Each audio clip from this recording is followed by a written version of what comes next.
और परमेश्वर का काम इसीलिए बाइबल में लिखा है, ये जो काम तुझे मिले उसको शक्ति कर, ताकत लगानी पड़ती है।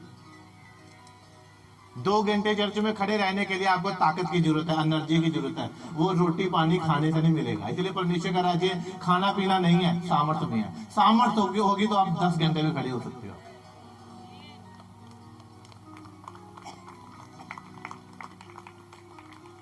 इसीलिए कुछ लोग गाते हैं, वर्शिप करते हैं, 2 मिनट 3 मिनट 5 मिनट 10 मिनट, उसके बाद सांस चढ़नी शुरू हो जाती है।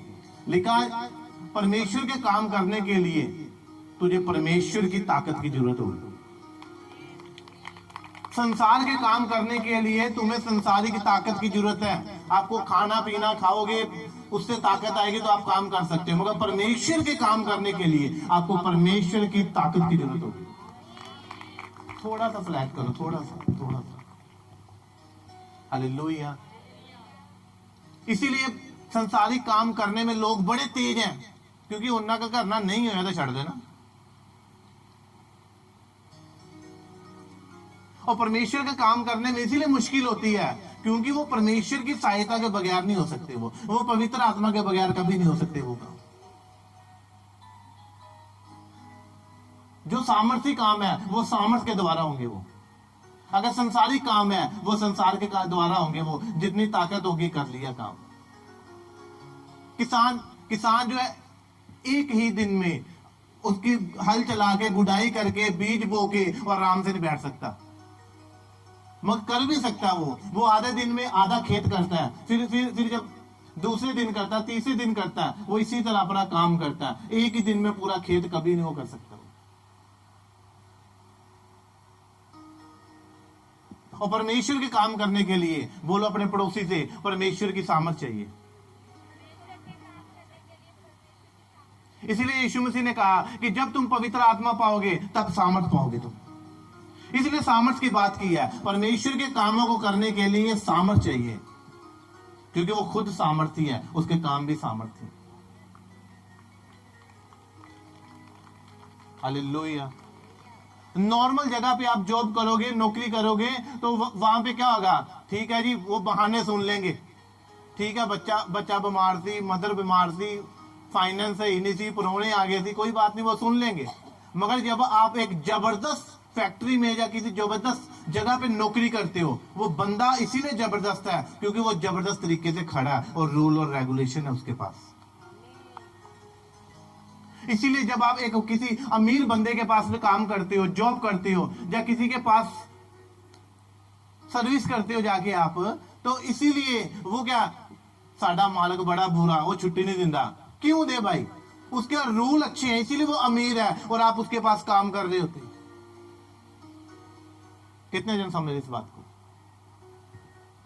वो इसीलिए इस लेवल तक पहुंचा है, उसने कुछ समर्पण किया है, कुछ रूल रखे हैं, कुछ छोड़ा है, कुछ पकड़ा है।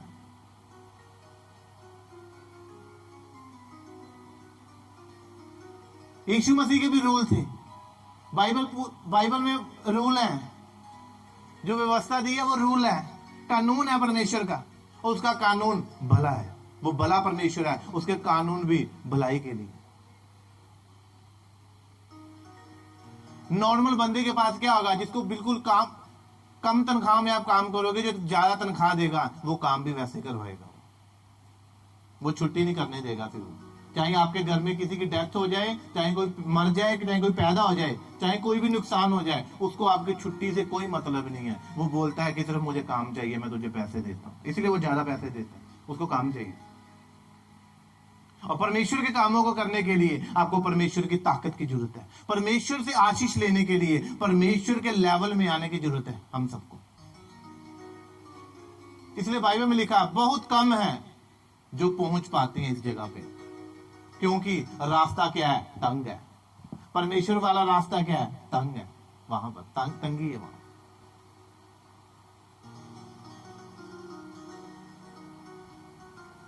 हालेलुया। परमेश्वर का रास्ता क्या है? बोलो तंग है। यीशु मसीह ने कहा तंग है वो मार्ग जो जीवन की ओर जाता है। इसीलिए बहुत सारे लोगों के पास जीवन है मगर वो जी नहीं रहे अच्छी तरह। और यीशु मसीह ने इसीलिए कहा जीवन मैं हूं, मेरे पास आओ, मैं तुम्हें जीवन दूंगा। आपको हीलिंग मैं दूंगा, पर यीशु मसीह ने कहा आपको फाइनेंस में मैं बढ़ाऊंगा, मैं तुम मेरे पास आओ, आप एक अच्छा जीवन जी सकोगे। अगर तंग रास्ते में से निकल गए तो रिश्तेदार तंग नहीं करेंगे, दुनिया तंग नहीं करेगी, गरीबी तंग नहीं करेगी आपको। अगर आप तंगी में से निकल चुकी हो, इसीलिए तंगी है क्योंकि आप अभी तक तंगी में से निकले नहीं, तंगी को पार किया ही नहीं आपने, इसीलिए तंगियों में फंसे हुए हैं। कितने जन समझे इस बात को? जब मूसा लाल समंदर के सामने खड़ा था, आगे आगे क्या था? लाल समंदर, पीछे फौज फिरौन दी, फिरौन की सेना थी, आगे लाल समंदर था। और यदि मूसा, वो इजरायली जो एक टीम थी वहां पे, एक वो टीम, वो लोग अगर मूसा को तंग ना करते तो मूसा कभी भी परमेश्वर की दुहाई ना देता। अगर वो मूसा पे प्रेशर ना डालते तो मूसा कभी भी परमेश्वर की दुहाई ना देता, और परमेश्वर उसे कभी भी रास्ता ना दिखाता कि तू रो मत मूसा, तू आज्ञा दे, तू हुक्म दे, तू कमांड कर, समंदर जो है वो दो भाग होके तुझे रास्ता देगा। आमीन। आज इसीलिए दो भाग नहीं है लोगों के समंदर। समंदर का मतलब क्या है? एक बड़ी प्रॉब्लम। इसीलिए गरीबी टूटी नहीं है, इसीलिए बीमारी टूटी नहीं है, इसीलिए उदासी है, निराशा है, अंधकार में जीवन है, क्योंकि हमने अभी तक परमेश्वर की दुहाई नहीं दी। और दुहाई देने के लिए परमेश्वर ने आपका पास्टर दिया है, ताकि वो आपको क्या करे? धक्का मारे परमेश्वर की ओर। हालेलुया। और लोग समझते हैं कि नहीं जी ये बड़े रूल है। उसी जगह पे परमेश्वर काम करता है जहां पे रूल रेगुलेशन होते हैं। जिथे कोई रूल रेगुलेशन नहीं, वहां पे कुछ भी नहीं।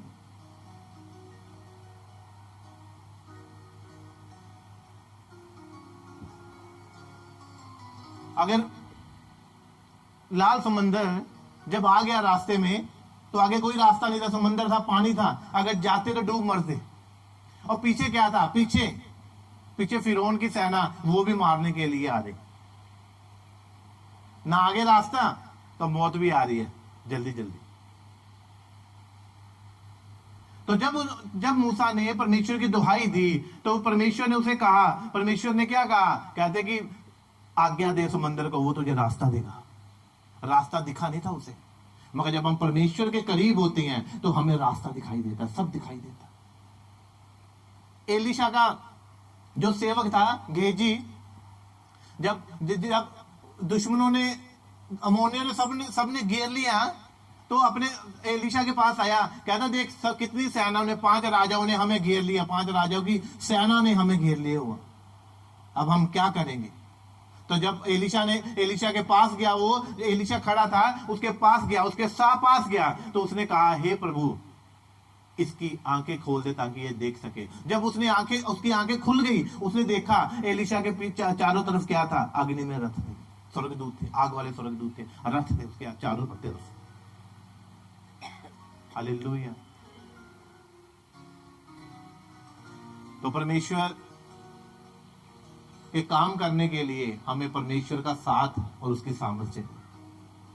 आज लोग परमेश्वर का काम करना चाहते हैं मगर उनके पास सामर्थ्य नहीं है। वर्ड ऑफ गॉड है, मैन ऑफ गॉड नहीं है, अकेला मैन है और वर्ड ऑफ गॉड सुना रहा है, वो कभी काम नहीं करेगा।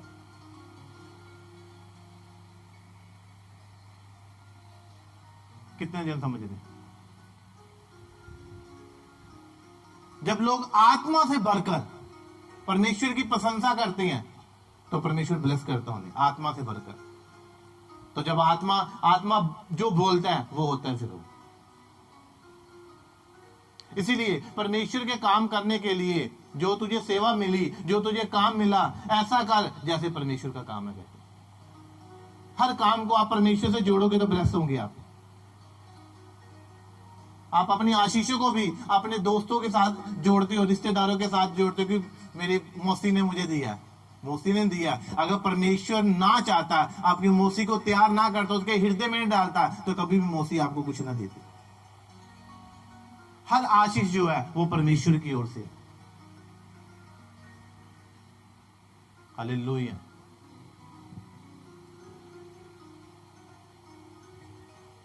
परमेश्वर के काम करने के लिए परमेश्वर की सामर्थ चाहिए, उसका पवित्र आत्मा चाहिए। आज लोगों के पास आत्मा है मगर पता नहीं कौन सा आत्मा है। भाई जब चर्च में होती हैं, जब प्रार्थना कर रही होती है तब बिल्कुल सही होती हैं, जब घर में जाती हैं तो और ही आत्मा कोई काम करता है। ये कौन सा आत्मा है? कौन सा बहरूपिया ये जो यहाँ पे कुछ बनता है और घर में जाके कुछ बन जाता है? इसका मतलब आप शारीरिक भी हो और आप आत्मिक भी हो। या तो आत्मिक बन जाओ, क्योंकि शरीर आत्मा के विरोध में और आत्मा शरीर के विरोध में यही लड़ाई होती रहती है। हालेलुया। इसलिए मूसा ने जब प्रार्थना की, गिड़गिड़ाया, और वो काम सिर्फ परमेश्वर ही कर सकता है। हर मुश्किल काम परमेश्वर कर सकता है। मनुष्य से कुछ नहीं हो सकता, परमेश्वर से सब कुछ हो सकता है। हालेलुया। और हमें परमेश्वर से मेल मिलाप करना चाहिए। हालेलुया। परमेश्वर के कामों को करने के लिए क्या चाहिए? परमेश्वर जैसी ताकत चाहिए वो परमेश्वर ही देगा। भूल गई जब बाइबल क्या कहती है? परमेश्वर ने मनुष्य को अपने स्वरूप में बनाया, अपने ही। पहले लिखा अपने स्वरूप में, फिर कहा अपने ही। बल्कि ये पक्की बात है कि परमेश्वर का आत्मा हम में वास करता है। हम वो काम कर सकते हैं जो परमेश्वर चाहता है। इसीलिए अपने स्वरूप में अगर लोगों को गुस्सा आता है तो बताओ, जिसने बनाया उसमें भी तो गुस्सा है, मगर वो करता नहीं है। वो करता नहीं है। आप समझते हो आप बड़े चालाक हो, तो जिसने आपको बनाया वो कितना चालाक होगा। अगर आप सोचते हो बड़ा बुद्धिमान हूं मैं, तो जिसने आपको बनाया वो तो महाबुद्धिमान होगा ना। फिर आप क्या होता है, लोग कितनी उम्र है 40 साल, 50 साल, 60 साल, खींच के 70 साल। वो 70 साल में बंदा बोलता है कि मैं बड़ा फन्ने खान हूं, मैं बड़ा बुद्धिमान हूं, मैं बड़ा धनी हूं। कितने तेरे जैसे आए और चले गए। शैतान कई हजारों सालों का बैठा हुआ उधर ही, वो किसी को बढ़ने नहीं देता। वो मेरी बात को समझ रहे हो? वो 70 साल तक बुद्धिमान है, तो शैतान क्या है? कितने हजारों साल का बुद्धिमान, वो उधर ही बैठा हुआ। वो कहता कई आए वो कई चले गए। परदादा भी सोचता गया मेरा परदादा बड़ा तगड़ा बदमाश थी, मगर शैतान के आगे कोई बदमाशी नहीं, वो उसको भी ले गया पाप करवा के। ये शराब है कि दादा शराब पी के मर गया, उसका बेटा शराब पी के मर गया, उसका आगे बेटा शराब पी के मर गया। ये शराब है, ये बीमारी नहीं है कोई। और बड़े आराम से बोल देते हैं कि नहीं जी ਉਹਦਾ दादा भी शराब पी के मरे, प्यो भी बड़ी पींदा सी ते ओ बच्चा भी पींदा। ये शराब है, आपको तोड़ना पड़ेगा। परमेश्वर ने आपको ताकत दी है इन शराबों को तोड़ने के लिए। उसके पास ताकत है, सामर्थ्य है उसके पास, वो कुछ भी सब कुछ कर सकता है। हालेलुया। अगर आप वर्शिप करना जानते हो तो आप छूट सकते हो, आजाद हो सकते हो, अगर आप वर्शिप करना चाहते हो। और यीशु मसीह ने क्या कहा? हम लूका की इंजील उसका 14 अध्याय उसकी 27 आयत को पढ़ते हैं। कहते जो कोई अपना क्रूस ना उठाए और मेरे पीछे ना आए वह मेरा चेला नहीं हो सकता।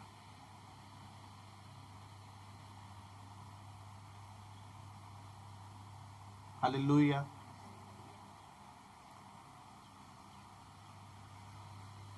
क्यों कहा यीशु मसीह ने कि आपको अपना क्रूस उठाना पड़ेगा और मेरे पीछे आना पड़ेगा? अपना क्रूस उठा, प्रतिदिन अपना क्रूस उठा और मेरे पीछे आ। ये उन लोगों के लिए है जिनको ये विश्वास नहीं है कि यीशु मसीह ने हमारे पापों को उठा लिया हुआ। हमारा क्रूस यीशु मसीह उठा चुका पहले से। और आज भी कुछ लोग जो है वो पाप को उठाकर घूमते रहते हैं, कभी इस चर्च में कभी उस चर्च में, क्योंकि पाप है, लदा हुआ है। कभी किसी जगह पे, कभी किसी जगह पे, कभी कहां पर, कभी कहीं पर, वो अपने पापों को आज भी उठाकर घूम रहा है। इसलिए यीशु मसीह ने क्या कहा? हे बोझ से दबे हुए लोगों, मेरे पास आओ, मैं तुम्हें विश्राम दूंगा। आज लोगों के पाप उनके अंदर है, उनकी बॉडी में है, उनके दिमाग में है लोगों के पाप, इसीलिए वो पापी हैं। वो पापी ठहरते हैं, कहते हैं कि ऐसी पापी हैं जी। वो यीशु मसीह का इनकार करते हैं कि यीशु मसीह उनके लिए मारा गया और आज हम जीवित हैं। हालेलुया। इसीलिए आज लोगों के पाप बने हुए हैं, क्योंकि वो बना के रखते हैं। बड़ा बड़ा शैतान मेरे घर दे विच, बड़ी गरीबी है जी, इसलिए पाप बने हुए हैं। मगर मगर मगर यीशु मसीह ने क्या कहते हैं कि अपने क्रूस प्रतिदिन उठा और मेरे पीछे चल।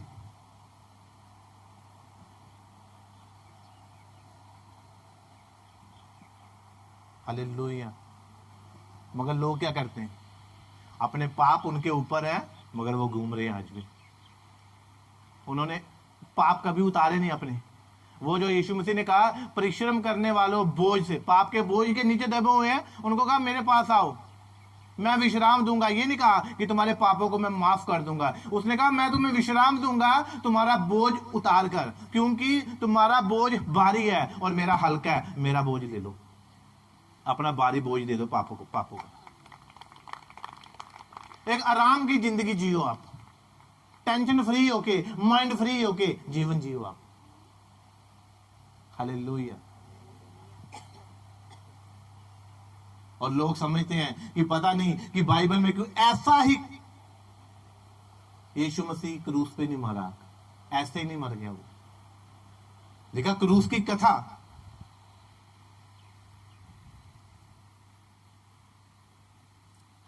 विश्वास करने वालों के लिए जीवन है, उद्धार है, और मूर्खों के लिए क्या है, नाश होने वालों के लिए क्या है, मूर्खता है। वो समझते हैं ऐसे कैसे हो सकता है, यीशु मसीह के कोड़े खाने से हम चंगे कैसे हो सकते हैं। आज भी कुछ लोग हीलिंग के पे फेथ नहीं करते, विश्वास नहीं करते, इसलिए हीलिंग नहीं है उनके पास। मगर यीशु मसीह ने कहा अपना क्रूस, अगर तुझे विश्वास नहीं है तो तू अपना क्रूस उठा, क्योंकि क्रूस उन लोगों को दी जाती थी जो पापी होते थे, घृणित होते थे। मगर यीशु मसीह, राजा ने यीशु मसीह को साबित किया कि इसने कोई दोष नहीं किया, कोई गुनाह नहीं किया। उसने कहा कि हाथ धो लिए अपने, ये निर्दोष है। तो हमारे ही पाप वो उठा के क्रूस पे चढ़ गया, हमसे पूछा भी नहीं। आज हमारी बीमारियां, हमारे फाइनेंस, हमारी प्रॉब्लम्स, ये सब कोर्ट केस जो भी है, ये कैसे क्यों हल होते हैं, क्योंकि वो निर्दोष था, उसने लाद लिया अपने ऊपर। और हमें करते कि इस बात पे अब विश्वास करो कि यीशु मसीह ने हमारे पाप के बोझ को उठा दिया। उसने पूछा भी नहीं हमसे, वो खुद ही हमारे पापों और अपराधों को लेकर क्रूस पे चढ़ गया, उसने पूछा भी नहीं आपको। इसीलिए कहा है कि बाइबल जो है वो विश्वासियों के लिए, अविश्वासियों के लिए नहीं। जो आज भी कहते हैं हम कैसे मान ले, ये हीलिंग कैसे होगी, पत्री कैसे बाहर आई, रसूली कैसे बाहर आई, छड़ी कैसे छूट गई, शिकंजे कैसे छूट गए, जॉब कैसे मिल गई, बेबी कैसे हो गया। यीशु मसीह ने कहा ये अविश्वासियों के लिए, जो विश्वास नहीं करते। परमेश्वर से सब कुछ हो सकता है, मनुष्य से कुछ नहीं हो सकता। हालेलुया। और आज लोग क्या कर रहे हैं, यीशु मसीह ने क्या कहा अपना क्रूस उठाओ। क्यों कहा यीशु मसीह ने?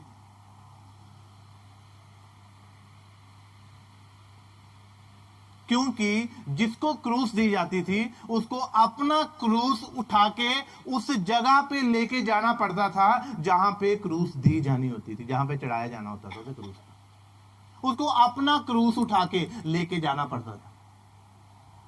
मेरी बात को समझ रहे आप? इसहाक अपने को कुर्बान करने के लिए अपनी लकड़ियां अपने सिर पे उठा के लेके गया। वो इसहाक का बेटा, इसहाक अब्राहम का बेटा, उसके सिर पर क्या किया, उसके ऊपर क्या किया, लिखा बाइबल में अब्राहम ने लकड़ियां लाद दी। क्यों?